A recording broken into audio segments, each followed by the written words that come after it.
এই যে লুচি খাবার না দিলেই সে খাবারের ডোন কেয়ার, খাবার টাইমই নেই। সে একটা মাদ্রাসার ইতে যাবে, ছাদে যাবে, যাই এই যে পাখি শিকার করে আনবে।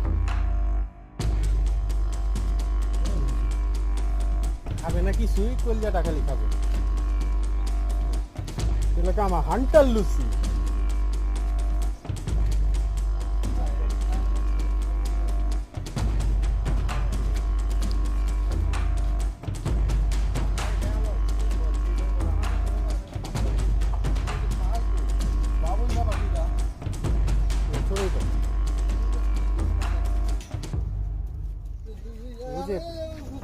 এখনো বাইসা আছে,